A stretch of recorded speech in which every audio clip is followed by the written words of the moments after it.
जय जगन्नाथ। वंदे उत्कल जननी।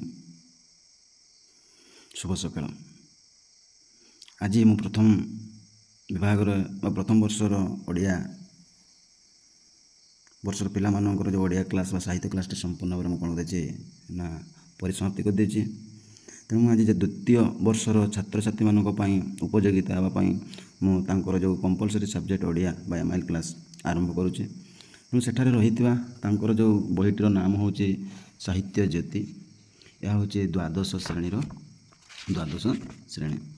तेणु सेठारे रहितबा बही जो विषय गुड़िक रही गद्य विभाग रे जो इतिहास पुष्पपुर रे वर्षा बरण तीन तुंडरे स्वाधीन देशर शिक्षा चिंता एवं पद्य विभाग रे थिबा बड़पण तपस्विनीर पत्र बंदीर विरह व्यथा पिंगलार अभिसार एवं वार्ता।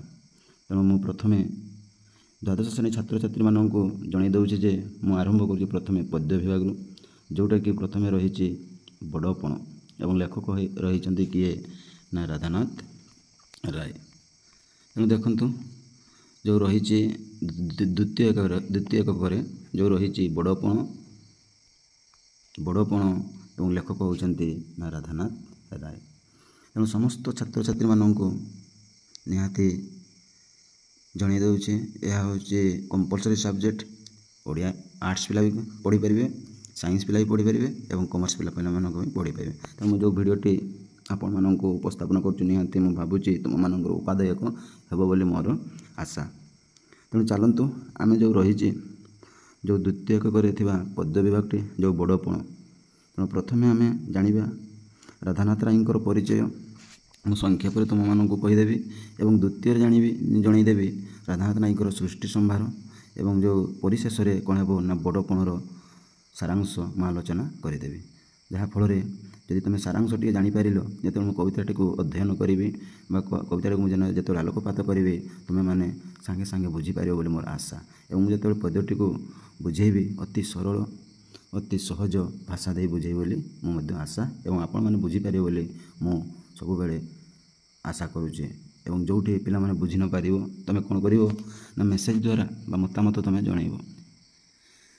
तेणु चलतु आमे कोन करिबा ना प्रथमे आरंभ करिबा सही कविताटी जो कविता आम मानक किसी शिक्षित करेछि, आम मानकर गर्व को भांगी देछि, आमर हिंसा क्रोध को से कौन कर देछि ना परिवर्तन कर देछि। तेणु आम सही कविता को पढ़िबा आज जहाँटीर नाम हूँ बड़ जो कविताटीर नाम हूँ बड़पण।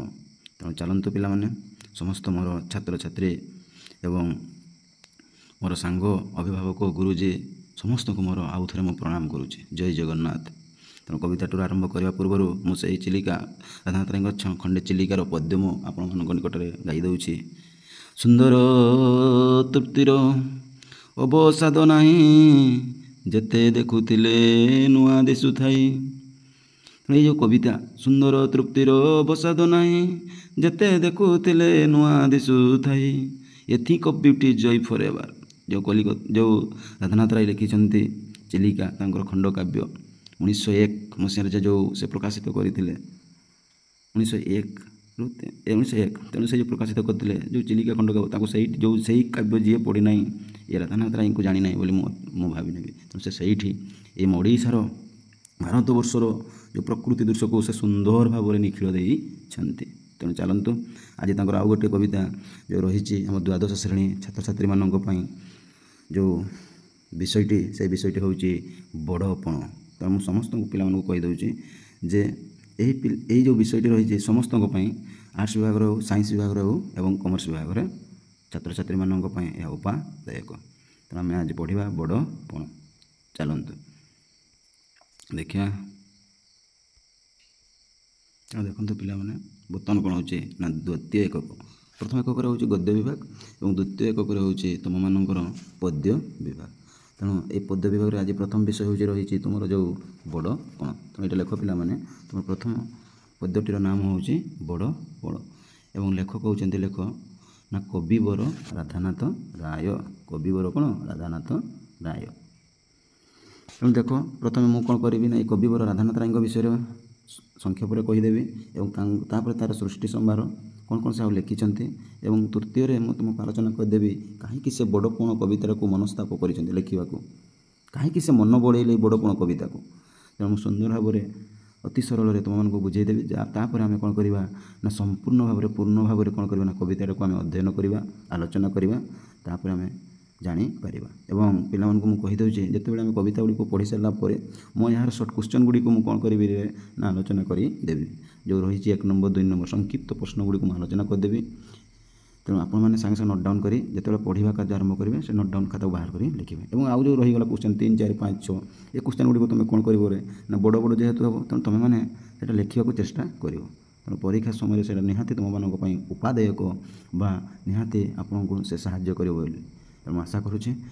ତେଣୁ ପିଲାମାନେ ବୁଝିପାରୁଥିବ ଏବଂ କ୍ଲାସ୍ ଯଦି ଭଲ ଲାଗୁଛି ତେବେ ଆପଣ ନିହାତି ଲାଇକ୍ କରନ୍ତୁ ଏବଂ ଆପଣଙ୍କ ସାଙ୍ଗମାନଙ୍କଠୁ ସେୟାର କରନ୍ତୁ, ଯାହାଫଳରେ ସେମାନେ ମଧ୍ୟ ଏହି ବିଷୟରେ ଦ୍ୱିତୀୟ ବିଭାଗରେ ଥିବା ତୁମର ଯେଉଁ ବଡ଼ପଣ କବିତା ବିଷୟରେ ମଧ୍ୟ ସେମାନେ ଜାଣିପାରିବେ। ତେଣୁ ଲାଇକ୍, ସେୟାର, ମତାମତ ଏସବୁ ମୋର ନିହାତି ଦରକାର। ମୁଁ ଜାଣିପାରିବି କେଉଁଠି ଭୁଲ ରହୁଛି, କେଉଁଠି ଠିକ୍ ରହୁଛି ବା ଆଉ ଟିକେ କିଭଳି ମୁଁ ପଢ଼େଇଲେ ଆପଣମାନଙ୍କୁ ସ୍ୱାଦିଷ୍ଟ ନିଷ୍ଠା ଲାଗିବ, ସରଳ ଲାଗିବ, ତେଣୁ ମୁଁ ଚେଷ୍ଟା କରିବି। ତେଣୁ ଚାଲ ପ୍ରଥମେ ଆମେ କ'ଣ କରିବା ନା ରାଧାନାଥ ରାୟଙ୍କ ବିଷୟରେ ଆଲୋଚନା କରିବା। ନା ଲେଖ ବା ଶୁଣ, ଯେଉଁଠି ମୁଁ ଲେଖିବାକୁ କହିବି ପିଲାମାନେ ତୁମେ ସେଇଠି କ'ଣ କରିବ ନା କବିତାର ଅର୍ଥ ଗୁଡ଼ିକ ଲେଖିବ। ଯେତେବେଳେ ତୁମେ କବିତାଟି ପାଠ କରିବ ସେତେବେଳେ ସେଇ ଅର୍ଥ ଅନୁସାରେ ତୁମେ ମଧ୍ୟ ଜାଣିପାରିବ। ତେଣୁ ଦେଖ ଆମେ ଜାଣିଛୁ ଓଡ଼ିଆ ସାହିତ୍ୟର ଯଦି ସୃଷ୍ଟି କହିଲେ ଚଳେ ବା ଓଡ଼ିଆ ସାହିତ୍ୟର ଯେଉଁ ଯୁଗ ରହିଥିଲା ଆମର ଯେଉଁ ଆଧୁନିକ ଯୁଗ, ସାରଳା ଯୁଗ, ରୀତି ଯୁଗ, ଏଇ ଯେଉଁ ଯୁଗ ରହିଛି ଯେଉଁ, ତେଣୁ ଆମେ ଯଦି ପ୍ରଥମେ ଜାଣିବା ଯଦି ସେ ଯୁଗକୁ ପଢ଼ିଲେ ତେଣୁ ଆମେ କ'ଣ କରିବା ନା ପ୍ରଥମ ସାହିତ୍ୟରେ ଯେଉଁ ସାହିତ୍ୟକୁ ଯିଏ ଆଜି ଆମେ ପଢ଼ୁଛୁ ବା ଏଇ ସାହିତ୍ୟକୁ ଯିଏ ବାହାର କରିଛି ତାହାର ପରିଚୟ ହେଉଛି ଏଇ ରାଧାନାଥ ରାୟ ବା କବିବର ରାଧାନାଥ ରାୟ, ଯିଏକି 19ବିଂଶ ଶତାବ୍ଦୀର କାବ୍ୟିକ କହିଲେ ଅତ୍ୟୁକ୍ତି ହେବ ନାହିଁ, ଲେଖାକାର କହିଲେ ହେବ ନାହିଁ ବା ଭ୍ରମଣ ସାହିତ୍ୟକାର କହିଲେ ମଧ୍ୟ ଅତ୍ୟୁକ୍ତି ହେବ ନାହିଁ। ଏମାନେ ହିଁ ଦେଇଥିଲେ ସାହିତ୍ୟର ଦିଗ୍ଦର୍ଶା, ଏମାନେ ହିଁ ଦେଇଥିଲେ ସେ ଲୋକମାନଙ୍କୁ କିଭଳି ସାହିତ୍ୟ ପଢ଼ି ନିଜର ହାସଲ କରିବେ। ତେଣୁ ଏମାନଙ୍କୁ ହିଁ କୁହାଯାଏ ସାହିତ୍ୟର ଯୁଗସ୍ରଷ୍ଟା ବା ସାହିତ୍ୟର ମହାନ କୀର୍ତ୍ତିମାନ। ତେଣୁ ଖାଲି ରାଧାନାଥ ରାୟଙ୍କୁ କହିଦେଲେ ହେବ ନାହିଁ।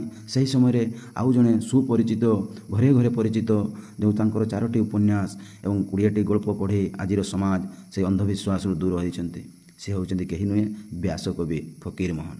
ଏମାନେ ସେତେବେଳେ ସୁପରିଚିତ, ସେ 19ବିଂଶ ଶତାବ୍ଦୀର ବା ଆଧୁନିକ ଯୁଗର ଏମାନେ ଥିଲେ ସୁପରିଚିତ ଲେଖାକାର। କିନ୍ତୁ ଓଡ଼ିଆ ସାହିତ୍ୟରେ ଯଦି ସ୍ରଷ୍ଟା ଦେଖାଯାଏ ବା ଜନକ କହିଲେ ଆମେ ବୁଝିଥାଉ ଫକୀରମୋହନ, ବ୍ୟାସକବି ଫକୀରମୋହନ ସେନାପତି।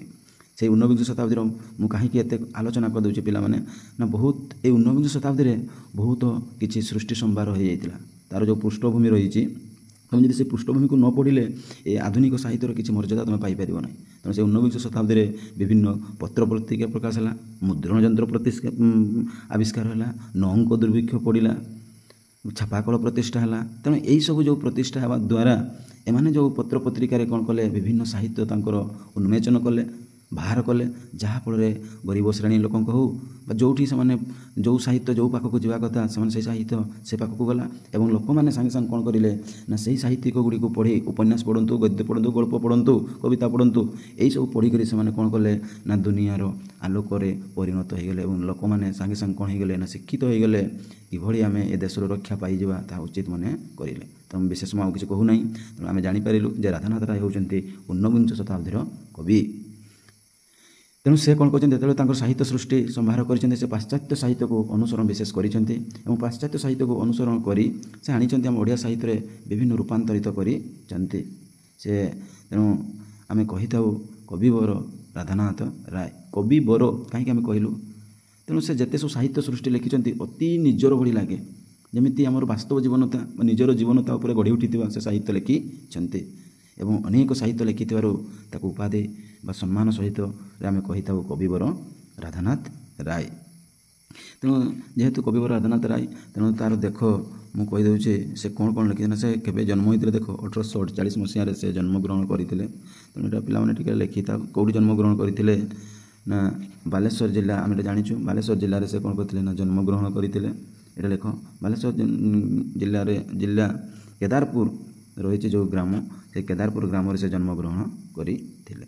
ତେଣୁ ଆଶା କରୁଛି ତୁମେ ନିଶ୍ଚୟ ରାଧାନାଥ ରାୟଙ୍କର ସଂକ୍ଷେପରେ ଯେଉଁ ତା'ର ପରିଚୟ ମୁଁ ଆପଣଙ୍କ ନିକଟରେ ଉପସ୍ଥାପନ କଲି, ବର୍ଣ୍ଣନା କଲି, ତୁମେମାନେ ନିହାତି ବୁଝିପାରୁଥିବ।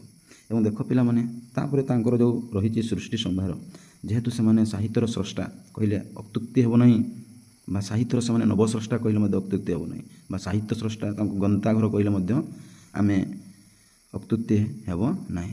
ତେଣୁ ମୁଁ ପ୍ରଥମେ ରାଧାନାଥ ରାୟଙ୍କର ତାଙ୍କର ଜୀବନୀ କହିଲି। ଏବେ କ'ଣ କରିବି ନା ତାଙ୍କର ସୃଷ୍ଟି ସମ୍ଭାର ବା ତାଙ୍କର ରଚନା ସମ୍ଭାର। ତେଣୁ ତୁମେ ପ୍ରଥମେ ଲେଖିଦିଅ ସୃଷ୍ଟି ସମ୍ଭାର ବା ରଚନା ସମ୍ଭାର ଲେଖ। ତେଣୁ ସୃଷ୍ଟି ସମ୍ଭାର ବା ରଚନା ସମ୍ଭାର ତଳକୁ ତଳ କରିକି ଲେଖିବ ପିଲାମାନେ। ଯେହେତୁ ଏମାନେ ହେଉଛନ୍ତି ଆଧୁନିକ ଯୁଗର କବି, ଊନବିଂଶ ଶତାବ୍ଦୀର, ତେଣୁ ଏମାନଙ୍କର ସୃଷ୍ଟି ସମ୍ଭାରକୁ ନିହାତି ଆମକୁ ମନେ ରଖିବାକୁ ପଡ଼ିବ। ତେଣୁ ସେ ପରୀକ୍ଷାରେ ମଧ୍ୟ ପକାଇ ଦେଇପାରେ ଯେ କହିବ ରାଧାନାଥ ରାୟଙ୍କର ଗୋଟିଏ କାବ୍ୟର ନାମ ଲେଖ। ତେଣୁ ସେତେବେଳକୁ କ'ଣ କରିବ, ମୁଁ ଯଦି ମନେ ନ ରଖିବ ଲେଖିପାରିବ କିରେ? ତେଣୁ ଲେଖ ଟିକେ ଟିକେ, ଲେଖିଲେ ଦ୍ୱାରା ତୁମର କ'ଣ ହେବ ନା ନିହାତି ତୁମକୁ ମନେ ପଡ଼ିବ। ତେଣୁ ପ୍ରଥମେ ଲେଖିଲ ରଚନା ସମ୍ଭାର। ଦେଖ ତାପରେ ତଳକୁ ଲେଖ ପିଲାମାନେ ନା କାବ୍ୟ। କାବ୍ୟ ଲେଖ, ଲେଖିଲ। ତେଣୁ ଦେଖ କାବ୍ୟରେ କେଉଁ ଗୁଡ଼ିକ ଯାଇଛି ନା ଦେଖ ତଳକୁ ତଳକୁ ଲେଖ। ନିହାତି ରାଧାନାଥ ରାୟଙ୍କର ସବୁ କାବ୍ୟ ଗୁଡ଼ିକ ଲେଖରେ, ଖାଲି ଗୋଟିଏ ଲେଖିଦେଲେ ହେବ ନାହିଁ, ସବୁ ଲେଖ। ଗୋଟିଏ ଲେଖ କେଦାର ଗୌରୀ, କେଦାର ଗୌରୀ। ତାପରେ ଲେଖ ନନ୍ଦିକେଶ୍ୱରୀ, ତାପରେ ଲେଖ ଉଷା, ତାପରେ ଲେଖ ପାର୍ବତୀ, ତାପରେ ଲେଖ ଚନ୍ଦ୍ରଭାଗା, ତାପରେ ଲେଖ ଚିଲିକା, ତାପରେ ଲେଖ ଦରବାର। ତେଣୁ ଏହି ଦରବାର କାବ୍ୟରୁ ଆମେ ଆଜି ପଢ଼ିବା ବଡ଼ପଣ କବିତାଟି ଆସିଅଛି। ତାପରେ ଲେଖ ଦରବାର, ତାପରେ ଲେଖ ମହାଯାତ୍ରା, ତାପରେ ଲେଖ ଯଯାତି କେଶରୀ।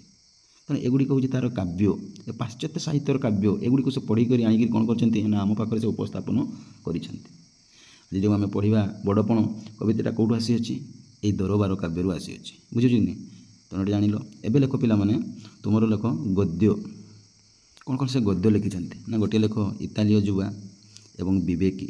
ବିବେକୀ ହେଉଛି ତା'ର ଗୋଟେ ପ୍ରବନ୍ଧ, ହଁ କି ନାହିଁ?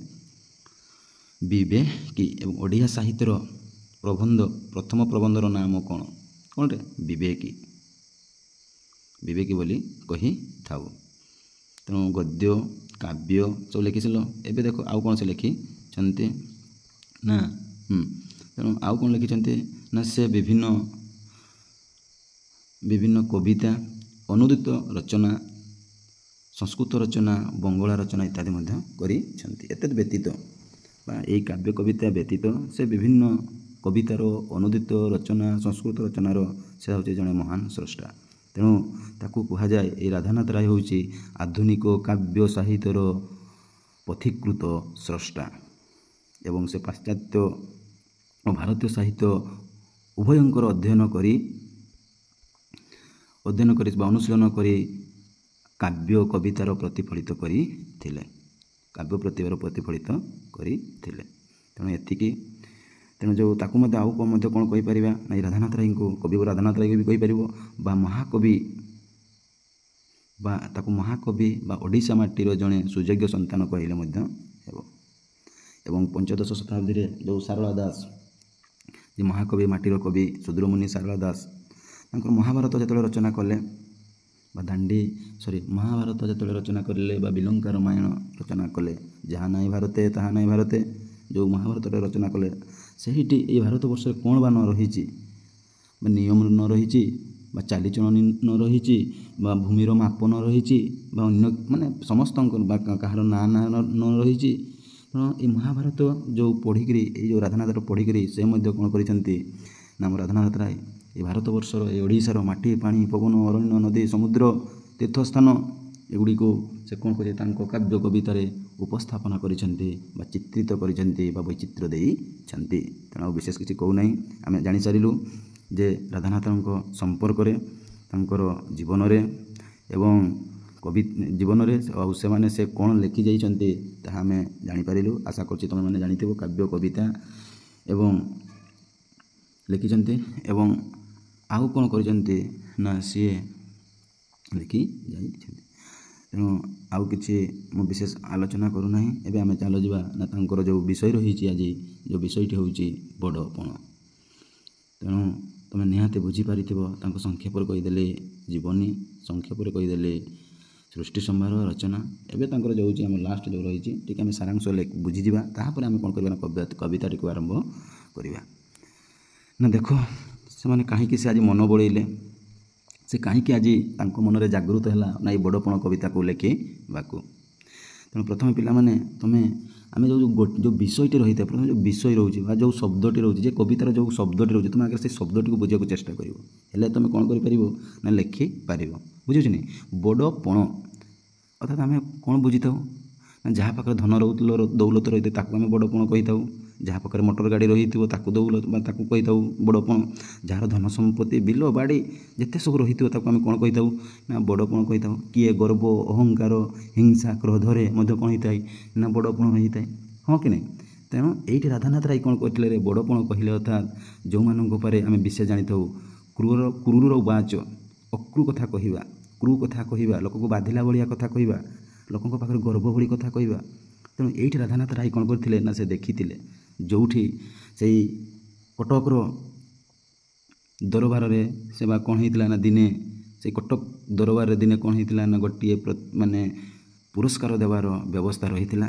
ସେଇଠି ରାଜା, ସଭ୍ୟ ଜମିଦାରମାନେ, ରାଜ କର୍ମଚାରୀମାନେ ଏବଂ ବିଭିନ୍ନ ଗଡ଼ଜାତର ବିଭିନ୍ନ ଅଞ୍ଚଳର ବିଭିନ୍ନ ପ୍ରଦେଶର ବିଭିନ୍ନ ରାଜ୍ୟର କ'ଣ ହେଇଥିଲା ନା ରାଜାମାନେ ସବୁ ଆସିଥିଲେ। ତାଙ୍କ ସହିତ ରାଜା ଆସିଛନ୍ତି, ମନ୍ତ୍ରୀ ଆସିଛନ୍ତି, ତାଙ୍କର ମାନେ ଗୁପ୍ତଚର ଆସିଛନ୍ତି ବା ତାଙ୍କର ଯେଉଁ ରହିଥିବେ ଆଉ କ'ଣ ଯେଉଁ ଯେଉଁ ବିଭାଗରେ ରାଜାଙ୍କ ପାଖରେ ବିଭିନ୍ନ ପ୍ରକାର ବିଭାଗର ଲୋକ ରହିଥାନ୍ତି, ସମସ୍ତେ ସେମାନେ କ'ଣ କରିଛନ୍ତି ସେହି ଦରବାର କାବ୍ୟକୁ ଆସିଛନ୍ତି। ଖାଲି ଗୋଟିଏ ରାଜ୍ୟର କହିଲେ ହେବ ନାହିଁ, ଗୋଟିଏ ଗଡ଼ଜାତର କହିଲେ ହେବ ନାହିଁ, ବିଭିନ୍ନ ରାଜ୍ୟର ସମସ୍ତ ରାଜା ଆସିକରି ଏକାଠି ହୋଇଛନ୍ତି। ସେହି ଯେଉଁ ଏକାଠି ହୋଇକରି ତାଙ୍କର ଯେଉଁ ଚାଲିଚଳଣି, ତାଙ୍କର ଯେଉଁ ଆଚାର ବ୍ୟବହାର କଥାବାର୍ତ୍ତାକୁ କ'ଣ ହେଇଛି ନା ଏହି ରାଧାନାଥ ରାୟ ଅନୁସରଣ କରିଛନ୍ତି ଏବଂ ଦେଖିଛନ୍ତି। ଦେଖିକରି ସେ କ'ଣ କରିଛନ୍ତି, ଏତେ ଅହଙ୍କାର ଏତେ ବଡ଼ପଣରେ ସେମାନେ ଭିଜି ଯାଇଛନ୍ତି, ହଜି ଯାଇଛନ୍ତି ଯେ ଏଇ ଯେଉଁ ରାଧାନାଥ ରାୟ ତାଙ୍କୁ ବହୁତ ବାଧିଛି, ବହୁତ ଖରାପ ଲାଗିଛି। ତେଣୁ ସେ କ'ଣ କରିଛି ନା ସେ ତାଙ୍କର ବଳିଷ୍ଠ ସାହିତ୍ୟ ଦ୍ୱାରା ବା ତାଙ୍କର ସେଇ ଲେଖନୀ ଦ୍ୱାରା ସେମାନଙ୍କୁ ସୂଚିତ କରାଇଦେବାକୁ ଚାହୁଁଛି ବା ସଚେତନତା କରିବାକୁ ଚାହୁଁଛି ଏହି ସମାଜରେ କିଭଳି ସେମାନଙ୍କୁ ବଞ୍ଚିବାକୁ ହେବ। ତେଣୁ ସେ ସେଇଟା କ'ଣ କରିଦେଉଛି ନା ସୂଚିତ କରାଇଦେବାକୁ ଚାହୁଁଛି। ଏବଂ ଆମର ଯେଉଁ ରହିଛି ଧର୍ମ, ଆମର ଯେଉଁ ବିଧିର ବିଧାନ ଯେଉଁ ଧର୍ମ ରହିଛି, ସେ ଧର୍ମକୁ ନେଇକି ଏମାନେ କିଭଳି ଚଳିବାକୁ ହେବ, କିଭଳି ସେମାନେ ତାଙ୍କୁ ମନେ ରଖି ଆଜି ଲୋକମାନଙ୍କ ଉପରେ କିଭଳି ବ୍ୟବହାର କରିବାକୁ ପଡ଼ିବ, ଲୋକଙ୍କ ଉପରେ କିଭଳି ସେଇ ମିଶିବାକୁ ପଡ଼ିବ, ସେ ଏହି ବଡ଼ପଣ କବିତାରେ ତାହା ବର୍ଣ୍ଣିତ କରିଛନ୍ତି। ତେଣୁ ତୁମେ ଜାଣିଥାଉ ଯେ ଏଠି ସଂକ୍ଷେପରେ ମୁଁ ଆଉ ଟିକେ କହିଦେଉଛି ନା ଯେଉଁମାନେ ଯେଉଁ ରାଜା, ରାଜ କର୍ମଚାରୀ ଏବଂ ଅନ୍ୟାନ୍ୟ ଗଡ଼ଜାତ ଅଞ୍ଚଳର ଯେଉଁ ରାଜାମାନେ ଆସିଛନ୍ତି, ତାଙ୍କର ବ୍ୟବହାରକୁ, ତାଙ୍କର ଦାନକୁ ବା ତାଙ୍କର କଥାବାର୍ତ୍ତାକୁ ଏଠି ଲେଖକ କ'ଣ କରିଛନ୍ତି ନା ପରିବର୍ତ୍ତନ କରିବାକୁ ଶିଖେଇଛନ୍ତି। ଏବଂ ଆମେମାନେ ମଧ୍ୟ ସେଇ କବିତାକୁ ଯେତେବେଳେ ପଢ଼ିବା ସେତେବେଳେ ଆମେମାନେ ମଧ୍ୟ ସେଇ ଗର୍ବ ଅହଙ୍କାର ହିଂସା କ୍ରୋଧରୁ ବଞ୍ଚିତ ରହିବା ବୋଲି ଆମକୁ ମଧ୍ୟ ସେ ସୂଚିତ କରାଇ ଦେଇଛନ୍ତି ଏହି କବିବର ରାଧାନାଥ ରାୟ। ତେଣୁ ଏହାକୁ ହିଁ କୁହାଯାଏ ବଡ଼ପଣ।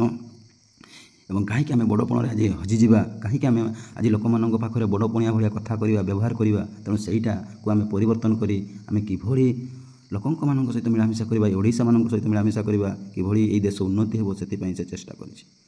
ଏବଂ ଦେଖ ସେଠି କ'ଣ ହେଇଥିଲା ଏବଂ କାହିଁକି ତାକୁ ଖରାପ ଲାଗିଥିଲା ନା ଯେତେବେଳେ ଏ ଦରବାର କାବ୍ୟଟି ଏକ ହେଉଛି ବ୍ୟଙ୍ଗାତ୍ମକ କାବ୍ୟ। ବ୍ୟଙ୍ଗାତ୍ମକ କାବ୍ୟ ମାନେ ବୁଝିପାରୁଛ କି ନାହିଁ? ବ୍ୟଙ୍ଗାତ୍ମକ ବା ଗୋଟିଏ ମହାନ ଲୋକଙ୍କର ତାଙ୍କର ଯଦି ଚାଲିଚଳନୀକୁ ବା ତାଙ୍କର ଯଦି କଥାବାର୍ତ୍ତାକୁ ବା ତାଙ୍କର ବେଶ ପୋଷାକକୁ ନେଇ ତୁମେ କ'ଣ କରିବ ନା କପି କରିବ ମାନେ ବୁଝିପାରୁଛ କି ନାହିଁ? ଡିଟୋ ଧରାଯାଉ ତୁମେ ଶୁଣିଥିବ ବା ଗୋଟିଏ ମୁଁ କହୁଛି ଏଇ ସଲମାନ ଖାଁ କି ଅମିତାଭ ବଚ୍ଚନ, ଏମାନେ ମହାନ ପୁରୁଷ, ନବୀନ ପଟ୍ଟନାୟକ ଆମର ନବୀନ ବାବୁ ତାଙ୍କର ଏମାନେ ମହାନ ପୁରୁଷ, କିନ୍ତୁ କ'ଣ କରିଥାନ୍ତି ନା ତାଙ୍କର ଡାଇଲଗ୍କୁ ଏମାନେ ଅନୁକରଣ କରି କହିଥାନ୍ତି। ଆମେ ଓଡ଼ିଶାବାସୀ ବା ଆମେ ବାରିପଡ଼ା ଏମିତି କୁହନ୍ତି, ସେଟାକୁ ଆଉ ଜଣେ କହିବେ ବା ଗୋଟିଏ କ'ଣ କରିବ ନା ପୁଅ ଝିଅ ଟୋନ୍ରେ କରିକିରି ଗୋଟିଏ ଲୋକକୁ ସେ ଉପଖ୍ୟାନ କରିବ। ଇଏ ହେଉଛି ବ୍ୟଙ୍ଗାତ୍ମକ।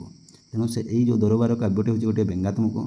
ଏଇ ଦରବାର କାବ୍ୟରେ କ'ଣ ହେଇଥିଲା ନା ଥରେ ସମସ୍ତ ଗଡ଼ଜାତ ଅଞ୍ଚଳର ରାଜାମାନଙ୍କୁ ଡକାଯାଇଛି ଏବଂ ସେଇଠି ଗୋଟିଏ ମହାନ ବ୍ୟକ୍ତି ବା ବିଶ୍ୱବିଖ୍ୟାତ ନକ୍ଷତ୍ର ବିଜ୍ଞାନୀ ବା ଜ୍ୟୋତିର୍ବିଦ ପଠାଣି ସାମନ୍ତକୁ ବା ଆମେ ଜାଣିଛୁ ସେଇ ଚନ୍ଦ୍ରଶେଖର ସିଂଙ୍କୁ କ'ଣ କରାଯାଇଥାନ୍ତା ନା ବାରବାଟୀ ଦୁର୍ଗରେ ତାକୁ ପୁରସ୍କୃତ କରାଯାଇଥାନ୍ତା। କିନ୍ତୁ ଆସିବାର ବା ସେଇ ପୁରସ୍କୃତ ସମୟରେ ସେଇଠି ଯେଉଁ ଉପସ୍ଥିତ ରହିଥିବେ ବା ସେଇ ଦରବାରରେ ଉପସ୍ଥିତ ରହିଥିଲେ ଯେଉଁ ରାଜା, ପ୍ରଜା, କର୍ମଚାରୀ, ପ୍ରଜାତକ, ଯେଉଁ ରାଜାମାନଙ୍କର ଯେଉଁ ଅନ୍ୟ ବିଭାଗର ସବୁ ଯେଉଁ ରହିଥାନ୍ତି ମନ୍ତ୍ରୀ, ତାଙ୍କର ଯେଉଁ ଜ୍ୟୋତିଷ ଦେଖିବା ପାଇଁ ଜ୍ୟୋତିଷମାନେ, ମହାନ ପଣ୍ଡିତମାନଙ୍କର ସେଇଠି ସେ ଦେଖିଛନ୍ତି ବ୍ୟବହାର, ଏଇ ଚାଲିଚଳଣି। ତେଣୁ ସେଇଟାକି ଏଇ ରାଧାନାଥ ରାୟଙ୍କୁ ଭାରି ଖରାପ ଲାଗିଛି। ତେଣୁ ସେଇ ବଡ଼ପଣର ଅହଙ୍କାରକୁ ସେ କିଭଳି ଭାଙ୍ଗି ଦେବାକୁ ବା ସେମାନଙ୍କୁ ସଚେତନତା କରିଦେବାକୁ ଚେଷ୍ଟା କରିଛନ୍ତି। ତେଣୁ ଏଇଠି ମନେ ରଖିଲ, ସଂକ୍ଷେପରେ ଆଉ ଟିକେ କହିଦେଉଛି ନା ଦରବାର କାବ୍ୟ ଗୋଟେ ହେଉଛି ବ୍ୟଙ୍ଗାତ୍ମକ। ପିଲାମାନେ ଏଠି ମନେ ରଖିଥିବରେ ଯେ ରାଧାନାଥ ରାୟଙ୍କର ଦରବାର କାବ୍ୟଟି କ'ଣ ନା ବ୍ୟଙ୍ଗାତ୍ମକ। ଏହି ବ୍ୟଙ୍ଗାତ୍ମକ ଏବଂ ଏଇଠି ଯେଉଁ ଚନ୍ଦ୍ରଶେଖର ଏବଂ ବିଶ୍ୱବିଖ୍ୟାତ ନକ୍ଷତ୍ର ବିଜ୍ଞାନୀ ଏବଂ ଜ୍ୟୋତିର୍ବିଦ ପଠାଣିକୁ କ'ଣ କରିଥିଲେ ନା ପୁରସ୍କାର ବା ସମ୍ମାନର ଉପଯୋଗିତା ହୋଇଥିଲା ବା ଉତ୍ସର୍ଗ ପାଳନ କରାଯାଉଥିଲା। ସେହି ସମୟରେ ଏ ଲେଖକ ଲେଖିଛନ୍ତି ବଡ଼ପଣ। ତେଣୁ ମୁଁ ଆଶା କରୁଛି ନିହାତି ଆପଣଙ୍କୁ ଏହି ବଡ଼ପଣର ସଂକ୍ଷେପରେ ସମ୍ୟକ ଭାବରେ ଜ୍ଞାନ ଆହରଣ ଦେଇଛି ବୋଲି ମୁଁ ଭାବୁଛି। ତେଣୁ ଯଦି ଭିଡ଼ିଓଟି ସ୍ପିଡ଼ି ହେଉଥିବ ପିଲାମାନେ, ତୁମେ କ'ଣ କରିବ, କମ୍ ସ୍ପିଡ଼ି ଦେଇକି ତୁମେ କ'ଣ କରିବ, ଶୁଣିବ ଏବଂ ବୁଝିବ, ନିଜସ୍ୱ ଭାଷାରେ ବୁଝିବ ଏବଂ କିଭଳି ତୁମର ଗୋଟେ ସାନ ଭାଇ ବା ବଡ଼ ଭାଇଙ୍କୁ ବା କୌଣସି ଗୋଟେ ବନ୍ଧୁକୁ ତୁମେ କ'ଣ କରିପାରିବ ନା କହିପାରିବ। ତେଣୁ ସେହିଭଳି ତୁମେ କ'ଣ କର ନା ଏହି ସାହିତ୍ୟକୁ ପଢ଼ ଗପ ଆକାରରେ, ସବୁବେଳେ ଗଦ୍ୟ ଆକାରରେ ପଢ଼, ଗପ ଆକାରରେ ପଢ଼, ଦେଖିବ ତୁମେ ନିହାତି କିଛି ଏ ସାହିତ୍ୟର ଲେଖିପାରିବ। ଆଉ ଯେତେବେଳେ ତୁମେ ଓଡ଼ିଆ ଅନର୍ସ ନେଇ ପଢ଼ିବ ତେଣୁ ସେତେବେଳକୁ ଅତି ସୁନ୍ଦର ତୁମକୁ ଲାଗିବ। ତେଣୁ ଚାଲନ୍ତୁ ଆମେ ବର୍ତ୍ତମାନ କ'ଣ କରିବା ନା ଏହି ବଡ଼ପଣ କବିତାର ବର୍ଣ୍ଣନା କରିବା ବା ତାକୁ ଆଲୋକପାତ କରିବା ଏବଂ ତାହା ବିଷୟରେ ଆମେ ଆଜି ଜାଣିବା। ତେଣୁ ଆଶା କରୁଛି ଯଦି ଭଲ ଲାଗୁଥିବ ନିହାତି ଆପଣମାନେ ଲାଇକ୍ କରନ୍ତୁ, ମୋର ଲାଇକ୍ ଦରକାର ଏବଂ କୌଣସି ଭିଡ଼ିଓକୁ ସ୍କିପ୍ ନ କରି ତୁମେ ଆପଣମାନେ ପଢ଼ନ୍ତୁ, ଶୁଣନ୍ତୁ, ଜାଣନ୍ତୁ, ଲେଖନ୍ତୁ। ତେଣୁ ଏବଂ ଆପଣଙ୍କର ମତାମତ ନିହାତି ମୋର ଦରକାର। କେଉଁଠି ଭୁଲ ହେଇଯାଉଥିବ, କେଉଁଠି କ'ଣ କହିବାକୁ ପଡ଼ିବ, ଯଦି ସେହି କଥା ଗୁଡ଼ିକ ମୋତେ କହିଲେ ମୁଁ ନିହାତି କ'ଣ ହେବି, ମୁଁ ସଚେତନତା ହେବି ବା ଜାଣିବି ମଧ୍ୟ। ତେଣୁ ଚାଲ ଆମେ ଆଜି ପଢ଼ିବା ବର୍ତ୍ତମାନ ସେଇ କବିବର ରାଧାନାଥ ରାୟଙ୍କର ବଡ଼ପଣ କବିତାଟିକୁ, ହଁ କି ନାହିଁ। ତେଣୁ ଚାଲ ସେ କେଉଁମାନଙ୍କୁ ଆଜି ବଡ଼ପଣରୁ ଏଇ ଯେଉଁ ଆଜି ଯେଉଁ ସେମାନେ ବଡ଼ପଣ ଅହଙ୍କାରରେ ପଡ଼ି ରହିଛନ୍ତି, ବୁଡ଼ି ରହିଛନ୍ତି, ସେମାନଙ୍କୁ ସେ ଆଜି କିଭଳି ସଚେତନତା ଦେଉଛି ତାହା ଆଜି ଆମେ ଜାଣିବା। ତେଣୁ ଆମେ ଜାଣିଲୁ ଏହି ବଡ଼ପଣରେ କେଉଁମାନଙ୍କୁ ସେ କହୁଛି, ଦେଖ ନା ଉପସ୍ଥିତ ରହିଛନ୍ତି ସେ ଦରବାର କାବ୍ୟରେ। କେଉଁମାନେ ଉପସ୍ଥିତ ରହିଛି, ରାଜ କର୍ମଚାରୀ ଏବଂ ଅନେକ ଗଡ଼ଜାତ ଅଞ୍ଚଳରେ ଥିବା ମନ୍ତ୍ରୀମାନେ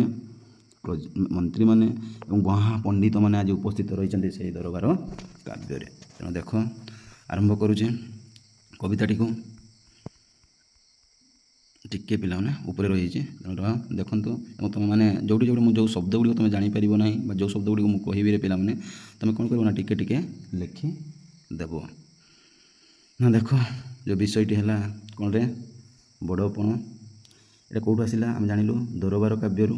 ଏ ଦରବାର କାବ୍ୟଟା ଗୋଟେ କ'ଣ ନା ବ୍ୟଙ୍ଗାତ୍ମକ କାବ୍ୟ ଏବଂ ଲେଖକ ହେଉଛନ୍ତି କିଏ ନା ରାଧାନାଥ ରାୟ। ଏହାକୁ ଆଉ ଯଦି ତାକୁ ସମ୍ମାନର ସହିତ ନିହାତି କହିବାକୁ ପଡ଼ିବ କବିବର ରାଧାନାଥ ରାୟ, କବିବର ରାଧାନାଥ ରାୟ। ଦେଖ ବର୍ତ୍ତମାନ ଦରବାରରେ ଆମେ ସମସ୍ତେ ଉପସ୍ଥିତ ହୋଇ ରହିଛୁ। ତୁମେ ହୁଅ, এই ରାଜକର୍ମଚାରୀମାନେ ହୁଅନ୍ତୁ ବା এই ରାଜାମାନେ ହୁଅନ୍ତୁ, ରାଜଜେମାମାନେ ହୁଅନ୍ତୁ ଏବଂ ଗଡ଼ଜାତରେ ଆସିଥିବା ବିଭିନ୍ନ ରାଜାମାନେ ମଧ୍ୟ କ'ଣ ହେଇଛନ୍ତି ଉପସ୍ଥିତ ରହିଛନ୍ତି ବା ଆମେମାନେ ଯାଇ ଉପସ୍ଥିତ ରହିଛୁ। ତେଣୁ ସେଇଠି ଦେଖ ଲେଖକ ବର୍ତ୍ତମାନ ଗାଉଛନ୍ତି ବା କବିତାଟିକୁ ସେ ଲେଖିଛନ୍ତି ବା ଲେଖି ଯାଇଛନ୍ତି। ଆଜି ମଧ୍ୟ ଏହି କବିତା ଆମ ପାଇଁ ଚିରସ୍ମରଣୀୟ ଜୀବନ୍ତ ହୋଇ ରହିଅଛି।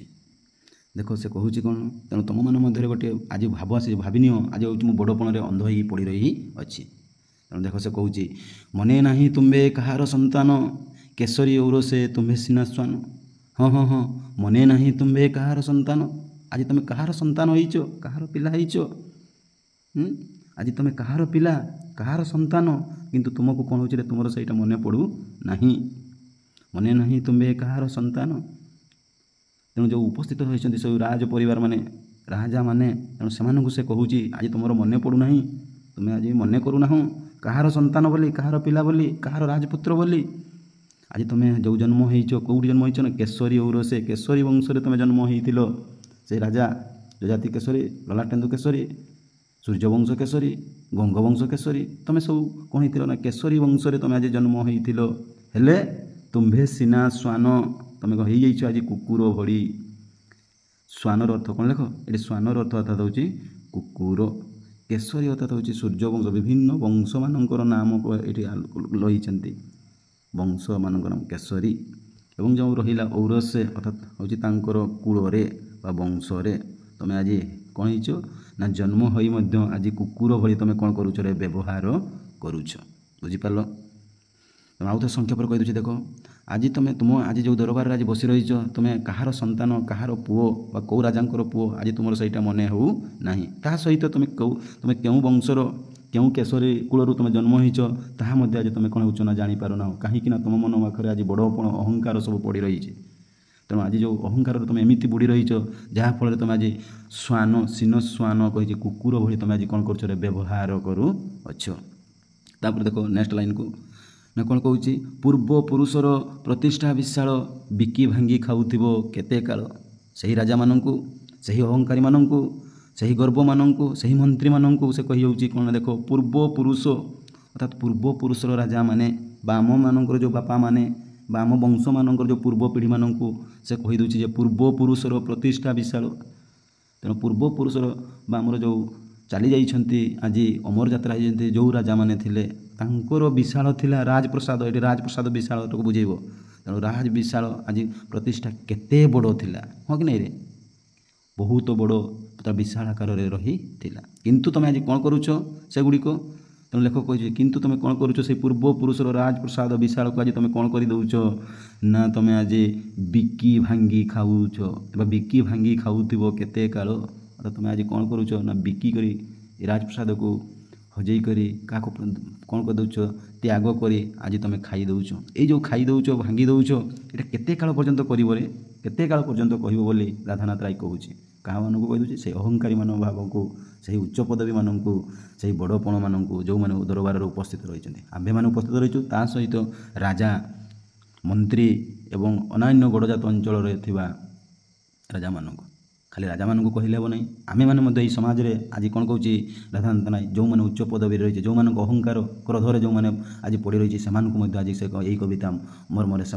आज सचेतनता शिखाऊँच तेणु मन रहा तेणु पूर्व पुरुषर प्रतिष्ठा विशाल अर्थात पूर्व पुरुषर राजा मैंने रही साम्राज्य आज विशाल थिला किंतु तुम आज कौन कर दौच ना से गुड़ी तुम आज बिकी भांगी खाऊच केते काल केते दिन खाऊथिबो तापर देखो आगो को जीवा ना से प्रतिष्ठा निजे तिले न बढ़ाई कौन कहूँ लेखक से प्रतिष्ठा कौ प्रतिष्ठा पूर्व पुरुष मान प्रतिष्ठा पूर्व पुरुष मान साम्राज्य को तुम से न बढ़ाई आउ टिके साम्राज्य को विस्तार न करी बा से राजप्रसाद को तुम विस्तार न करी बा विराट न करी आज कौन करुच ना करूथिबो आउ केतेता बढ़ाई तुम आज कौन कर दौच ना से गुड़ी तुम आज नष्ट कर दौच केते आउ नष्ट करिवो करूथिबो आउ केतेता बढ़ाई आज तुम नष्ट कर दौच भांगी कर दौच तेणु यहाँ कहूँ थिले आगे जहूँ उत्कलीर स्वामी थिले आगे जहूँ उत्कलर स्वामी तेणु आगरू पूर्वपुरुषर जो उत्कलर स्वामी माने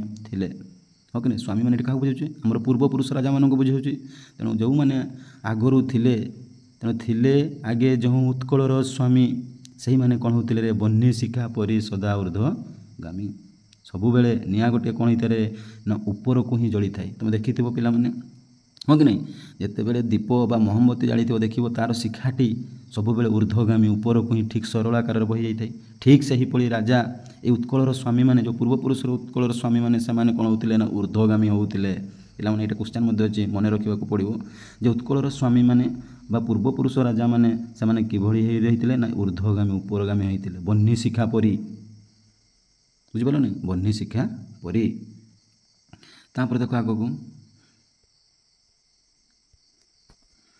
तुम्हें होई सही वंश संतति तुम्बे होई सही वंशर संतति हाँ कि नहीं किंतु तुम आज कौन हो सही वंशरे सही केशरी उरसरे सही राजा वंशरे आज तुम कौन हो ना संतति होइच पिला छुआ होइच राजकुमारी होइच राजजेमा राजकुमारी होइच हाँ कि नहीं किंतु तुम आज कौन हो ना जलधारा परी हेलो अधोगति आज जमी पानी ये जलधारा कौन होता है ना निम्न आड़ को से गति करी थाए अधोगति अर्थात तल आड़ को बा निम्न को बुझे थाए सब बेले जलर धर्म देखो से कौन कर जो पटे गड़ाणिया जो पटे तल से सबू तेणु से पटे से बही जाई थाए तुम ठीक से ही आज जल बढ़ी ये जलधारा बढ़ी तुम आज वंशर से राजवंशर संतति होती राजकुमार राजकुमारी होती किंतु तुम आज कौन हो तल को आज चली जाऊच तल को आज तुम आज अधोगति करुच ये पे मन रखा जो ऊर्ध्वगामी क्या कहले ना पूर्वपुरुषर राजा मानक एवं जलधारा परी जलधारा सहित क्या तुलना करुच्चे ना वंशर संतति मानक राजकुमार मानक देख बुझीपार पे पे देख ତୁମ୍ଭ ପିତୃଗଣ ପରମ ଉଦାର ରାଜ୍ୟ ମଣୁଥିଲେ ଏକ ପରିବାର। ତୁମ୍ଭ ପିତୃଗଣ ପରମ ଉଦାର, ତୁମ୍ଭ ପିତୃଗଣ ପରମ ଉଦାର ଅର୍ଥାତ୍ କ'ଣ ହେଉଥିଲା ନା ତୁମ୍ଭ ପିତୃଗଣ ଅର୍ଥାତ୍ ତୁମର ବାପାମାନେ ବା ତୁମର ଯେଉଁ ରାଜାମାନେ, ଯେଉଁ ପୂର୍ବପୁରୁଷ ରାଜାମାନେ ବା ଯେଉଁମାନେ ତୁମେ କ'ଣ ହେଇଥିଲେ, ଯେଉଁମାନେ ପିତାମାନେ ତୁମର ରାଜକୁମାର ହୋଇଥିଲେ ସେମାନେ ପରମ ଦୟାଳୁ ଥିଲେ। ଉଦରର ଅର୍ଥାତ୍ ହେଉଛି ଦୟାଳୁ ବା ଆଦର, ଆଦର ଲେଖ ବା ଦୟାଳୁ ଲେଖ, ଦୟାଳୁ ବା ନମ୍ରତା, ଯାହା ଲେଖିବ ନମ୍ରତା। ତେଣୁ ତୁମ୍ଭ ପିତୃଗଣ ପରମ ଉଦାର, ତେଣୁ ଥିଲେ ଆଦରର ଥିଲେ ଆଉ ଦୟାଳୁ ଥିଲେ, ହଁ କି ନାହିଁ, ଭାରି ଦୟାଳୁ ଥିଲେ। କିନ୍ତୁ ଏବଂ ସେମାନେ କ'ଣ କରୁଥିଲେ ନା ରାଜ୍ୟ ମଣୁଥିଲେ ଏକ ପରିବାର। ତେଣୁ ସେମାନେ ଯେଉଁ ରାଜ୍ୟରେ ଶାସନ କରୁଥିଲେ, ଯେଉଁ ସାମ୍ରାଜ୍ୟରେ ସେମାନେ ଶାସନ କରୁଥିଲେ, ସେଠିକାର ପ୍ରଜାମାନଙ୍କୁ, ସେଠିକାର ଗରିବ ଶ୍ରେଣୀମାନଙ୍କୁ, ଆଜି ଯେଉଁ ତୁମ ମନ ପାଖରେ ବା ତୁମ ହୃଦୟରେ ଯେଉଁ ରହିଛି, ସେମାନେ ହେଉଛନ୍ତି ଗରିବ ଶ୍ରେଣୀ, ଆମେ ହେଉଛନ୍ତି ଉଚ୍ଚ ଶ୍ରେଣୀ, ଏଇ ଯେଉଁ ବିଭାଗ, କିନ୍ତୁ ସେମାନେ ସେହି ବିଭାଗଠୁ, ସେହି ସଚେତନତାରୁ ଦୂରେଇ ରହି ସେମାନେ ସବୁବେଳେ ସମସ୍ତଙ୍କୁ ଏକ ପରିବାର ବୋଲି ମଣୁଥିଲେ ବା ମାନୁଥିଲେ, ହଁ କି ନାହିଁ। ତୁମ୍ଭ ପିତୃଗଣ ପରମ ଉଦାର ରାଜ୍ୟ ମଣୁଥିଲେ ଏକ ପରିବାର। ତୁମର ପିତାମାତାମାନେ ଭାରି ଦୟାଳୁ, ଭାରି ନମ୍ରତା ଥିଲେ, ଆଦରର ଥିଲେ, କିନ୍ତୁ ତମେ ଆଦରର ଥିଲେ ଏବଂ ସମସ୍ତ ପ୍ରଜାମାନଙ୍କୁ, ସମସ୍ତଙ୍କୁ ସେମାନେ ଦେଖୁଥିଲେ ଏକ ପରିବାରରେ, ସେମାନେ କ'ଣ କରୁଥିଲେ, ଦେଖୁଥିଲେ। ତାପରେ ଦେଖ, କାହିଁ ଗଲା ସେହି ପ୍ରାଚୀନ ସୁଧାରୀ, ପୁଣି ସେଇଠି କହୁଛି ଲେଖକ, କ'ଣ କହୁଛି, କାହିଁ ଗଲା ସେହି ପ୍ରାଚୀ ସୁଧାରୀ, ସେ ସୁଧାର ହେଉଛି ସେଇ ଗୁଣଟିକୁ ବୁଝୁଛି, ହଁ କି ନାହିଁ। ସୁଧାରୀ କାହିଁ ଗଲା ସେହି ପ୍ରାଚୀନ ସୁଧାରା, ଯେଉଁ ପୂର୍ବପୁରୁଷର ରାଜାମାନେ ତାଙ୍କର ଯେଉଁ ଏକ ପରିବାର ବୋଲି ମନେ କରୁଥିଲେ, ସେଇଟା କୁଆଡ଼େ ଗଲା। ଯେଉଁ ସୁଧାରା, କାହିଁକି ତୁମେ ଆଜି ତାଙ୍କର ଗୁଣଟିକୁ, ଏଇ ସୁଧାରା ଗୁଣଟିକୁ କାହିଁକି ତୁମେ ଆଜି ଗ୍ରହଣ କରିନାହଁ, କୁଆଡ଼େ ଗଲା। ସେ ଏଇ ଯେଉଁ ମନ୍ତ୍ରୀମାନଙ୍କୁ, ରାଜାମାନଙ୍କୁ ସେ କହୁଛି ସୁଧାରା ହେଉଛି ଉତ୍ତମ ପ୍ରଥା, କୁଆଡ଼େ ଗଲା ସେଇ ଉତ୍ତମ ପ୍ରଥା, ଉତ୍ତମ ଚାଲିଚଳଣି, ଉତ୍ତମ ବ୍ୟବହାର, ଏସବୁ କାହିଁ କୁଆଡ଼େ ଗଲା। ସେଇ ପ୍ରାଚୀନ ରାଜା ପ୍ରଜା ହେବେ ହେଲେ ହେଲେ ବାଜ ପାରା। ଆଜି ଯେଉଁ ତୁମେ ଆଜି ହେଇଯାଇଛ, ଆଜି କେମିତି ହେଇଯାଇଛ ନା ରାଜା ହେଇଛି ଗୋଟିଏ ଆଜି ବାଜପକ୍ଷୀ ଏବଂ ପାରା ହୋଇଛି ଗୋଟିଏ ଆଜି କ'ଣ ହେଇଛି ରେ, ପ୍ରଜା ହୋଇଯାଇଛି।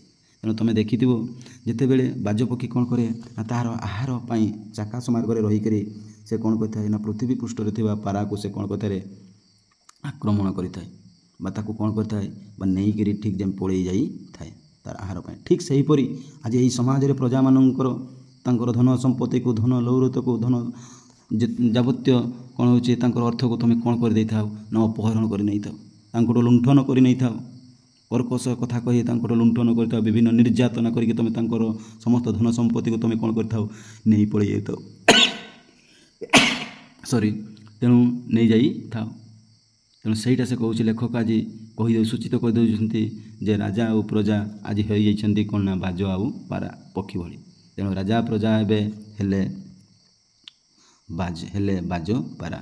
ଏଠି ପିଲାମାନେ ମନେ ରଖିଥିବ, ରାଜା କାହାକୁ କହୁଛନ୍ତି ନା ବାଜ ପକ୍ଷୀକୁ ଏବଂ ପାରା କାହାକୁ କହୁଛନ୍ତି ନା ପ୍ରଜାମାନଙ୍କୁ। ତାପରେ ଆଗକୁ ଚାଲ, କ'ଣ କହୁଛି ଦେଖିବା କବିତାର ସାରାଂଶ। ତେଣୁ ମୁଁ ଭାବୁଛି ସୁନ୍ଦର ଭାବରେ ଦେଖ ରାଧାନାଥ ରାୟ ଉପସ୍ଥାପନା କରୁଛନ୍ତି, ଯେଉଁମାନଙ୍କ ପାଖରେ ଆଜି ଗର୍ବ ଅହଙ୍କାର ମନରେ ରହିଛନ୍ତି। ପୁଣି କହୁଛନ୍ତି ଦେଖ, କାଢ଼ି ନେଲା ରାଜଭୋଗ ଅଭିଳାଷ, କାଢ଼ି ନେଲା ରାଜଭୋଗ ଅଭିଳାଷ, ପ୍ରଜାମୁଖୁ ତାଙ୍କ ଶ୍ରମାର୍ଜିତ ଗ୍ରାସ। ଅର୍ଥାତ୍ ସେହି ରାଜାମାନଙ୍କୁ, ସେହି ଅହଙ୍କାରୀମାନଙ୍କୁ ସେ କହିଦେଉଛି ଯେ ଆଜି ପ୍ରଜାମାନଙ୍କର ଶ୍ରମାର୍ଜିତ କଷ୍ଟ କରି ଯେଉଁ ଧନ ସମ୍ପତ୍ତି ସେମାନେ ଗ୍ରହଣ କରିଥିଲେ ବା ସଂଗ୍ରହ କରିଥିଲେ, ତୁମେ ଆଜି କ'ଣ କଲରେ, ଗ୍ରାସ କରିନେଲ, ଠକେଇକି ନେଇଗଲ, ଶାସନ କରିକି ନେଇଗଲ, ତାଡ଼ନା ଦେଇକରି ନେଇଗଲ। ନେଇକରି ତୁମେ କ'ଣ କରୁଛ ନା ତୁମମାନଙ୍କର ଭୋଗ ଅଭିଳାଷରେ ତୁମେ କ'ଣ କରୁଛ ରେ, ବ୍ୟବହାର କରୁଛ। ତୁମେ ଶାନ୍ତିରେ ରହିବ, ସୁବ୍ୟବସ୍ଥାରେ ରହିବ, ସୁନ୍ଦର ଭାବରେ କାଳାତିପାତ କରିବ ବୋଲି ବା ବିଳାସ ବ୍ୟସନରେ ରହିବ ବୋଲି ତୁମେ କ'ଣ କଲ ନା ଏଇ ପ୍ରଜାମାନଙ୍କ ମୁହଁରୁ ତାଙ୍କର କଷ୍ଟ କରିଥିବା ଧନ ସମ୍ପତ୍ତିକୁ ତୁମେ ଆଜି କ'ଣ କଲ ନା ଛଡ଼େଇ ନେଇ ଯାଉଛ ବା କାଢ଼ି ନେଲା, ଆଜି କାଢ଼ିକି ତୁମେ ନେଇ ଯାଉଛ। ତୁମର ସୁବ୍ୟବସ୍ଥା ବା ବ୍ୟବସ୍ଥାରେ ରହିବା ପାଇଁ, ବିଳାସ ବ୍ୟସନରେ ରହିବା ପାଇଁ ତୁମେ ଆଜି ପ୍ରଜାମାନଙ୍କର ସବୁ ଧନ ସମ୍ପତ୍ତିକୁ, ସେମାନେ ଯେଉଁ କଷ୍ଟ କରି ଧନ ସମ୍ପତ୍ତି ତୁମେ ଆଜି କ'ଣ କରିଦେଉଛ, ଛଡ଼େଇକିରି ନେଇଯାଉଛ। ଦେଶୀ ହୋଇ ତୁମେ ଆଚାରିଲ ନୀତି, ତୁମେ କ'ଣ ହେଇଛ, ଦେଶୀ ରାଜା, କିନ୍ତୁ ଏଇ ଦେଶର ରାଜା ହୋଇଥିଲ, ଏଇ ଗାଁର ରାଜା ହେଇଥିଲ, ଏଇ ପ୍ରଜାର ରାଜା ହେଇଥିଲ, ହୋଇ ତୁମ୍ଭେ ଆଚାରିଲ ନୀତି, କିନ୍ତୁ ତୁମେ କ'ଣ କରିଛ ନା ତୁମର ଏମିତି ନିୟମ ଦେଖାଉଛ, ଏମିତି ତୁମର ଶାସନ ଦେଖାଉଛ, ଏମିତି ବ୍ୟବହାର, ଏମିତି ତାଡ଼ନା ଦେଉଛ ଯେମିତି କ'ଣ ହେଉଛି ନିର୍ମମ ବିଦେଶୀ ସର୍ବଶୋଷୀ ନୀତି। ଏଠି ବିଦେଶୀ ଅର୍ଥ ବୁଝିବ ସେଇ ଇଂରେଜମାନଙ୍କର ଶାସନ। ଇଂରେଜମାନଙ୍କର ଶାସନକୁ ଏଠି ବୁଝାଉଛି। ତେଣୁ ତୁମେ ଦେଶୀ ହେଇକିରି ଆଜି କ'ଣ ହେଇଛ ନା ବିଦେଶୀମାନଙ୍କର ଶାସନକୁ ତୁମେ ଆଜି ଆପଣେଇଛ, ସେଇ ବିଦେଶୀମାନଙ୍କର ନୀତିକୁ ତୁମେ ଆଜି ଧରିଛ। ଆଜି ତୁମେ ନିର୍ମମ ହୋଇଯାଇଛ, ଯାହା ପାଖରେ ଦୟା ନାହିଁ ତାକୁ କ'ଣ କୁହାଯାଏ ନିର୍ମମ। ତେଣୁ ଆଜି ତାଙ୍କ ଭଳି କଠୋର ତୁମେ ଆଜି ନିର୍ମମ ହେଇଛ। ଦୟା, ଗୋଟେ ପ୍ରଜା ପାଖରେ ତୁମେ ଆଜି ଦୟା କରୁନାହଁ, ତାକୁ ଶ୍ରଦ୍ଧା କରୁନାହଁ, ତାକୁ ନମ୍ରତା କରୁନାହଁ, ତୁମେ ଆଜି ନିର୍ମମ ହୋଇଯାଇଛ। ସେ ବିଦେଶୀର ଶାସନକୁ ନୀତି ନିୟମକୁ ଧରି ଆଜି ତୁମେ କ'ଣ କରୁଛ ନା ସର୍ବେ ଶୋଷୀ, ଅର୍ଥାତ୍ ପ୍ରଜାମାନଙ୍କର ସବୁ ଧନ ସମ୍ପତ୍ତିକୁ ତୁମେ ଆଜି କ'ଣ କରିଦେଉଛ ନା ଶୋଷିକିରି ନେଇ ଯାଉଛ। ସର୍ବେ ଶୋଷୀ, ସେ ପ୍ରଜାମାନଙ୍କର ନୀତି ନିୟମକୁ ତାଙ୍କର ସୁବ୍ୟବସ୍ଥା କିଭଳି ପାଇବେ ସେ କଥା ଚିନ୍ତା ନ କରି ତୁମେ ତାଙ୍କର ଧନ ସମ୍ପତ୍ତିକୁ ଆଜି କ'ଣ କରୁଛ ନା ହଡ଼ପ କରିଦେଉଛ, ବା ଚରେଇ ତ ନେଉନାହିଁ, ଧମକେଇକି ତୁମେ ନେଇ ଯାଉଛ। ତୁମର କ'ଣ ପାଇଁ ନା ବିଳାସ ବେସନରେ ରହିବା ପାଇଁ। ତାପରେ ଦେଖ, ବାତ୍ସଲ୍ୟ ନ ବାନ୍ଧି ପ୍ରଜାଙ୍କର ଚିତ୍ତେ, ଅର୍ଥାତ୍ ବାତ୍ସଲ୍ୟ ବନ୍ଧୁ, ସ୍ନେହର ଶ୍ରଦ୍ଧା, ଯେଉଁ ବାତ୍ସଲ୍ୟ ରସ ରହିଛି ବା ବାତ୍ସଲ୍ୟ ଭାବ, ସ୍ନେହ ଶ୍ରଦ୍ଧା ଭାବ, ସୁବ୍ୟବହାର, ସୁଖ, ଏକ ପରିବାର ନ ବାନ୍ଧି। ଆଗକାଳରେ ବା ଆଗରେ ପୂର୍ବପୁରୁଷମାନେ ସମସ୍ତ ପରିବାକୁ ଏକ ମଣୁଥିଲେ, ହଁ କି ନାହିଁ? କିନ୍ତୁ ତୁମେ ଆଜି କ'ଣ କରୁଛ ବାତ୍ସଲ୍ୟ ନ ବାନ୍ଧି ପ୍ରଜାଙ୍କର ଚିତ୍ତ, ଏ ଚିତ୍ତର ଅର୍ଥାତ୍ ହେଉଛି ଏଠି ଜୀବନ ବା ହୃଦୟ, ପ୍ରଜାମାନଙ୍କର ହୃଦୟରେ ବା ପ୍ରଜାମାନଙ୍କର ଜୀବନରେ ତୁମେ ବାତ୍ସଲ୍ୟ ନ ବାନ୍ଧି ମମତା, ମାୟା ମମତା ନ ବାନ୍ଧି ଆଜି ତୁମେ କ'ଣ କରୁଛ ନା ବିଦେଶୀ ସଙ୍ଗୀନେ, ବିଦେଶୀମାନଙ୍କ ସହିତ ରହି ବା ବିଦେଶୀମାନଙ୍କର ଇଂରେଜମାନଙ୍କର ଶାସନ ନୀତି ନିୟମକୁ ଚାଲିଚଳନକୁ ତୁମେ ନିଜକୁ ଆପଣାଇ ଆଜି ସେଇ ପ୍ରଜାମାନଙ୍କୁ ଆଜି ତୁମେ କ'ଣ କରୁଛ ନା ତାକୁ ଭୀତ କରୁଛ। ଭିତର ଅର୍ଥାତ୍ ହେଉଛି ଭୟ କରାଇବା। ଲେଖ ଏଠି ପିଲାମାନେ, ଭିତର ଅର୍ଥାତ୍ ହେଉଛି ଭୟ କରାଇବା ବା ଡରେଇବା। ତେଣୁ ଆଜି ଭୀତ କରିଦେଉଛ ସେଇ ପ୍ରଜାମାନଙ୍କୁ, ବିଦେଶୀର ନୀତି ନିୟମକୁ ଧରି ବିଦେଶୀର ଶାସନକୁ ଆପଣାଇ ଆଜି ପ୍ରଜାମାନଙ୍କୁ ତୁମେ କ'ଣ କରିଦେଉଛ ରେ ଭୟଭୀତ କରେଇ ଦେଉଛ। ଗନ୍ତାଘର ହେଲା ତୁମ୍ଭର ସର୍ବସ୍ୱ, ଏ ଗନ୍ତାଘରର ଅର୍ଥାତ୍ ହେଉଛି ଯେଉଁଠି ଧନ ସମ୍ପତ୍ତି ରଖାଯାଏ, ଯେଉଁ ରାଜାମାନଙ୍କର ପ୍ରସାଦରେ ଯେଉଁଠି ପ୍ରଜାମାନଙ୍କର ଯେତେ ସବୁ ଧନ ସମ୍ପତ୍ତିକୁ ନେଇ ଯେଉଁ ଏକାଠି କରି ରଖିଥାନ୍ତି ତାହାକୁ କୁହାଯାଏ ଗନ୍ତାଘର। ବୁଝିପାରିଲ? ଗନ୍ତାଘର ହେଲା ତୁମ୍ଭର ସର୍ବସ୍ୱ। ଆଜି ପ୍ରଜାମାନଙ୍କ ଠାରୁ ଯେଉଁ ତୁମେ ବିଭିନ୍ନ ଶାସନ କରି ଆଜି ଧନ ସମ୍ପତ୍ତିକି ନେଇକି ଯାଇଛ, ଟିକସରେ ହେଉ, ଖଜଣାରେ ହେଉ ବା ତୁମର ଆୟରେ ହେଉ, ଯେଉଁ ନେଇକି ଯାଇଛ ଆଜି ତୁମର ସେଇଟା ଆଜି ହେଇଛି କ'ଣ ନା ଗନ୍ତାଘର। ଆଉ ସର୍ବସ୍ୱ ପ୍ରସାଦ, ସେଇଠି କ'ଣ ହେଇଛି ସର୍ବସ୍ୱ ପ୍ରସାଦ ହୋଇଯାଇଛି। ତୁମେ କ'ଣ କ'ଣ ନେଇଯାଇଛ ନା ତୁମେ ଗାଭୀର ଅର୍ଥାତ୍ ହେଉଛି ଗାଈ, ହସ୍ତିର ଅର୍ଥାତ୍ ହେଉଛି ହାତୀ, ଅଶ୍ୱର ଅର୍ଥାତ୍ ହେଉଛି ଘୋଡ଼ା। ତେଣୁ ଏଇଗୁଡ଼ିକ ତୁମେ କ'ଣ କରିଛ ନେଇଯାଇଛ ପ୍ରଜାମାନଙ୍କ ପାଖରୁ, ଏବଂ ତୁମେ କହୁଛ ଏଇଗୁଡ଼ିକ ହେଉଛି ଆମର ଧନ ସମ୍ପତ୍ତି। ଗାଈକୁ, ହସ୍ତିକୁ, ଅଶ୍ୱକୁ, ଘୋଡ଼ାକୁ, ଏଗୁଡ଼ିକ ହେଉଛି ତୁମର ସବୁ କ'ଣ ହେଇଛି ନା ଧନ ସମ୍ପତ୍ତି। ରାଜଧର୍ମ ହେଲା ପ୍ରଜାଧନ ବୁହା। ପିଲାମାନେ ଏଇଟା ମନେ ରଖିବ, ରାଜାମାନଙ୍କର ଧର୍ମ ହେଲା ଆଜି କ'ଣ ହେଇଛି ରେ ନା ପ୍ରଜାମାନଙ୍କର ଧନ ସମ୍ପତ୍ତି ବୁହା। ତେଣୁ ପ୍ରଜାମାନଙ୍କର ଧନ ସମ୍ପତ୍ତିକୁ ଆଜି ଏମାନେ କ'ଣ କରିଛନ୍ତି ବହି ନେଇଯାଉଛନ୍ତି। ତେଣୁ ସେଇଟା ଲେଖକ କହିଦେଉଛନ୍ତି ଯେ ଆଜି ରାଜଧର୍ମ ହେଲା କ'ଣ ହେଇଗଲା ଯେ ପ୍ରଜାଧନ ବୁହା। ମନ୍ତ୍ରୀ ହେଲେ ଖଳ, ହଁ କି ନାହିଁ ରେ, ଖଳ ପ୍ରକୃତିର ଲୋକ, ମନ୍ତ୍ରୀ ହେଲେ ଖଳ ପ୍ରକୃତିର ଲୋକ। ଏବଂ ଖଣ୍ଟର ଅର୍ଥାତ୍ ହେଉଛି ଏଠି ଡକାୟତ, ଖଣ୍ଟର ଅର୍ଥ ହେଉଛି କ'ଣ ଡକାୟତ। ଏବଂ କାନ କୁହା, ଏମାନେ ଅନ୍ୟ କାନରେ ଯାଇ କହିବେ, ଗୋଟିଏ ରାଜାଙ୍କ ପାଖରେ ଯାଇ ଗୋଟିଏ କଥା କହିବେ, ମନ୍ତ୍ରୀଙ୍କ ପାଖରେ ପୁଣି ଗୋଟିଏ କଥା କହିବେ। ଏଇ ଯେଉଁ ତୁମର ଯେଉଁ ମନ୍ତ୍ରୀ ରହିଛନ୍ତି, ଏଇ ମନ୍ତ୍ରୀ ହେଲେ, ମନ୍ତ୍ରୀକୁ ସେ କହୁଛି, ରାଜାମାନଙ୍କୁ ତ କହିସାରୁଛି, ପରେ କ'ଣ କରୁଛି ଲେଖକ ନା ମନ୍ତ୍ରୀମାନଙ୍କୁ କହୁଛି ମନ୍ତ୍ରୀ ହେଲେ ଖଳ, ଅର୍ଥାତ୍ ହେଉଛି ଦୁଷ୍ଟ ଲୋକ, ଖଣ୍ଟ ଲୋକ, ଦୁଷ୍ଟାଚାରୀ ଲୋକ ଏବଂ ଖଣ୍ଟ ଡକାୟତ ଲୋକ, ଚୋର ବଦମାସ, ଏମାନେ ହେଉଛନ୍ତି ଏ ମନ୍ତ୍ରୀ ଲୋକ। ଏବଂ କାନ କୁହା, ଏ କାନରେ ଯାଇ କହିବେ, ସେ କାନରେ ଯାଇ କହିବେ। ତଣ୍ଡି ଦୁଃଖୀ ରଙ୍କ ରକ୍ଷିତ ରାଣ୍ଡ, ବିଦେଶୀଙ୍କୁ ଖୁଆଇଲ କୁକୁଡ଼ାଣ୍ଡ। ତଣ୍ଡି ଦୁଃଖୀ, ତୁମେ କାହାରିକୁ ଛାଡ଼ିଲ ନାହିଁ, ଯେଉଁମାନେ ଖାଇବାକୁ ପାଉନାହାନ୍ତି ସେମାନଙ୍କୁ ମଧ୍ୟ ତୁମେ ଛାଡ଼ିଲ ନାହିଁ। ତଣ୍ଡି ଦୁଃଖୀ, ଦୁଃଖୀ ଶ୍ରେଣୀର ଥିବା ଲୋକମାନଙ୍କୁ ମଧ୍ୟ ତୁମେ ଛାଡ଼ିଲ ନାହିଁ।